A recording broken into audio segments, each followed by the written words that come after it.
ନମସ୍କାର ଦର୍ଶକ ବନ୍ଧୁ, ମୁଁ ପ୍ରଦୀପ ଆପଣମାନଙ୍କୁ ସ୍ୱାଗତ କରୁଛି ଆଜିର ଆଉ ଏକ ନୂଆ ଭିଡ଼ିଓରେ। ତ ରାଜ୍ୟ ସରକାରଙ୍କ ତରଫରୁ ବର୍ତ୍ତମାନ ରାସନ କାର୍ଡଧାରୀ ହିତାଧିକାରୀମାନଙ୍କ ପାଇଁ ଗୋଟେ ବହୁତ ବଡ଼ ଇମ୍ପୋର୍ଟାଣ୍ଟ ଅପଡେଟ୍ ରହିଛି। ଯଦି ଆପଣମାନଙ୍କ ଘରେ ଏହି 10ଟି ଜିନିଷ ଅଛି, ତାହେଲେ ବର୍ତ୍ତମାନ ଆପଣମାନଙ୍କ ରାସନ କାର୍ଡ କଟିବା ପାଇଁ ଯାହାକି ବିଜ୍ଞପ୍ତି ପ୍ରକାଶ ପାଇଛି। ତ ଆପଣମାନେ ସମସ୍ତେ ଜାଣିଥିବେ, ଖାଦ୍ୟ ଯୋଗାଣ ଏବଂ ଖାଉଟି କଲ୍ୟାଣ ବିଭାଗ ଓଡ଼ିଶା ସରକାରଙ୍କ ତରଫରୁ ରାସନ କାର୍ଡରେ ଯୋଗ୍ୟ ହିତାଧିକାରୀଙ୍କୁ ଚିହ୍ନଟ କରିବା ପାଇଁ ପୂର୍ବରୁ ଇ-କେୱାଇସି ପ୍ରୋସେସ୍ ଯାହାକି ଆରମ୍ଭ କରାଯାଇଥିଲା ଏବଂ ଏହି ଇ-କେୱାଇସି ପ୍ରୋସେସ୍ ପରେ ବର୍ତ୍ତମାନ ଆପଣମାନେ ଯାହାକି ଜାଣିଥିବେ, ରାଜ୍ୟ ସରକାରଙ୍କ ତରଫରୁ ନୂଆ କରି ଅନ୍ନପୂର୍ଣ୍ଣା ଯୋଜନାରେ ଆଉ ଏକ୍ସଟ୍ରା 5 କେଜି ଲେଖାଏଁ ମୁଣ୍ଡ ପିଛା ଚାଉଳ ଯାହାକି ପ୍ରଦାନ କରିବା ପାଇଁ ସରକାରଙ୍କ ତରଫରୁ ନିର୍ଦ୍ଦେଶ ଦିଆଯାଇଛି। ତେଣୁ ଏହାରି ଭିତରେ ଯେଉଁମାନେ ଅଯୋଗ୍ୟ ହିତାଧିକାରୀ ରାସନ କାର୍ଡ ଧାରୀ ରହିଛନ୍ତି, ସେମାନଙ୍କୁ ଚିହ୍ନଟ କରିବା ପାଇଁ ରାଜ୍ୟ ସରକାରଙ୍କ ତରଫରୁ ଏହି ନିୟମ ଯେଉଁଟାକି ଲାଗୁ କରାଯାଇଛି। ତ ସେଇ ନିୟମ ବିଷୟରେ ଆଜିର ଏହି ଭିଡ଼ିଓରେ ସମ୍ପୂର୍ଣ୍ଣ ଡିଟେଲ୍ ଜାଣିବା। ଯଦି ଆପଣମାନଙ୍କ ଘରେ ଏହିସବୁ ଜିନିଷ ଅଛି, ତାହେଲେ ଆପଣମାନଙ୍କର ବର୍ତ୍ତମାନ ରାସନ କାର୍ଡ କାଟିବ ଏବଂ ଆପଣମାନେ ରାସନ କାର୍ଡରୁ ମିଳୁଥିବା ସମସ୍ତ ପ୍ରକାର ସୁବିଧା ସୁଯୋଗ ପାଇବାରୁ ବଞ୍ଚିତ ହେବେ। ତ ସେ ବିଷୟରେ ଡିଟେଲ୍ସ ଜାଣିବା ପୂର୍ବରୁ ଯଦି ଆପଣମାନେ ଚ୍ୟାନେଲକୁ ପ୍ରଥମ ଥର ଭିଜିଟ୍ କରୁଛନ୍ତି, ଭିଡ଼ିଓକୁ ଲାଇକ୍ କରିବେ, ଚ୍ୟାନେଲକୁ ସବସ୍କ୍ରାଇବ୍ କରିବା ସହିତ ପାଖରେ ଥିବା ବେଲ୍ ଆଇକନକୁ କ୍ଲିକ୍ କରି ଅଲ୍ରେ ସେଟ୍ କରିଦେବେ।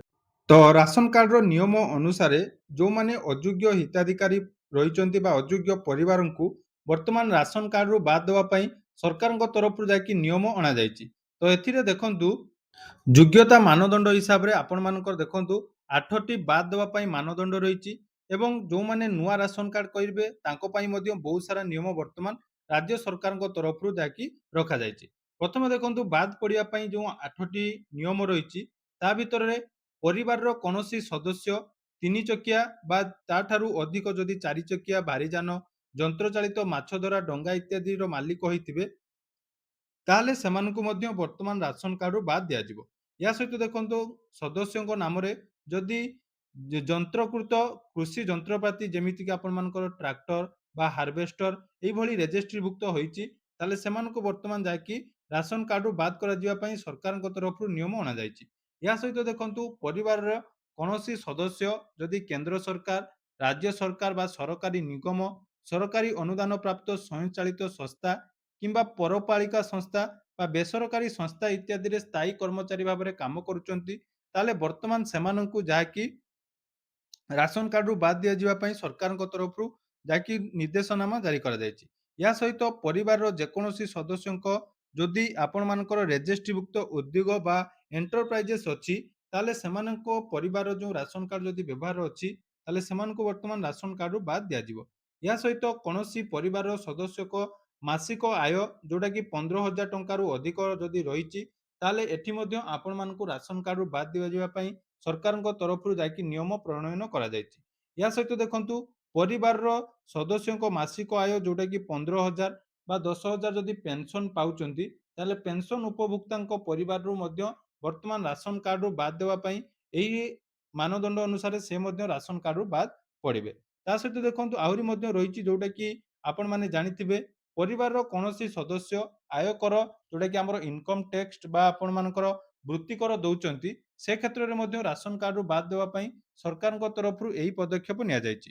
ଏବଂ ଏଥିରେ ଆହୁରି ଗୋଟିଏ ନୂଆ ଯେଉଁଟାକି ଆପଣମାନଙ୍କର ସାମିଲ କରାଯାଇଛି, ଯେଉଁଥିରେ ରହିଛି ପରିବାରରେ ଯଦି 2 କିଲୋୱାଟ୍ ବା ତାଠାରୁ ଅଧିକ ବିଦ୍ୟୁତ ସଂଯୋଗ କରାଯାଇଛି, ତାହେଲେ ଏବଂ ମାସିକ ହାରାହାରି ଆପଣମାନେ 300 ୟୁନିଟ୍‌ରୁ ଅଧିକ ବିଜୁଳି ଯଦି ବ୍ୟବହାର କରୁଛନ୍ତି, ସେ କ୍ଷେତ୍ରରେ ଗୋଟେ ବର୍ଷର ହାରାହାରି ଆପଣମାନଙ୍କର ଇଲେକ୍ଟ୍ରିକ୍ ବିଲ୍‌କୁ ମଧ୍ୟ କନସିଡର କରି ଆପଣମାନଙ୍କୁ ରାସନ କାର୍ଡରୁ ବାଦ୍ ଦିଆଯିବ। ଏଇ ଯେଉଁ ଆପଣମାନଙ୍କର ନିୟମ ଗୁଡ଼ିକ ରହିଛି, ଏହି ନିୟମ ଅନୁସାରେ ଯେଉଁମାନେ ଅଯୋଗ୍ୟ ହିତାଧିକାରୀ ରହିଛନ୍ତି, ସେମାନଙ୍କୁ ମଧ୍ୟ ରାସନ କାର୍ଡରୁ ବାଦ୍ ଦିଆଯିବ। ତା ସହିତ ଅଯୋଗ୍ୟଙ୍କ ସହିତ ଯଦି ଯୋଗ୍ୟ ହିତାଧିକାରୀ ଯେଉଁମାନେ ରାସନ କାର୍ଡରେ ଏଡ୍ ହେବା ପାଇଁ ଚାହୁଁଛନ୍ତି, ତାହେଲେ ଏଥିରେ ଦେଖନ୍ତୁ 5ଟି ନିୟମ ରହିଛି, ଯୋଉଟାକି ସତ ଆପଣମାନଙ୍କୁ ଖୁବ୍ ଜଲ୍ଦି ରାସନ କାର୍ଡ ମିଳିବା ପାଇଁ ସହଯୋଗ କରିବ। ତା ଭିତରେ ଦେଖନ୍ତୁ ରହିଛନ୍ତି, ପ୍ରଥମରେ 1 ନମ୍ବରରେ ରହିଛି ବାସହୀନ ପରିବାର। ଯେଉଁମାନଙ୍କ ଘର ନାହିଁ ବା ଆପଣମାନେ ଗ୍ରାମାଞ୍ଚଳରେ ରହୁଛନ୍ତି, ତାଙ୍କର ନିଜସ୍ୱ ଗୋଟେ ଆଶ୍ରୟ ଗୃହ ନାହିଁ, ତାହେଲେ ଏଠି ଆପଣମାନଙ୍କୁ ଇଜିଲି ଯାହାକି ରାସନ କାର୍ଡରେ ସାମିଲ କରାଯିବ। ତା ସହିତ ଦେଖନ୍ତୁ, ଯେଉଁମାନେ ଭିକ୍ଷାବୃତ୍ତି କରି ଜୀବନ ନିର୍ବାହ କରୁଛନ୍ତି, ସେହି ସବୁ ପରିବାରଙ୍କୁ ରାସନ କାର୍ଡରେ ସାମିଲ କରାଯିବା ପାଇଁ ସରକାରଙ୍କ ତରଫରୁ ଯାହାକି ନିଷ୍ପତ୍ତି ନିଆଯାଇଛି।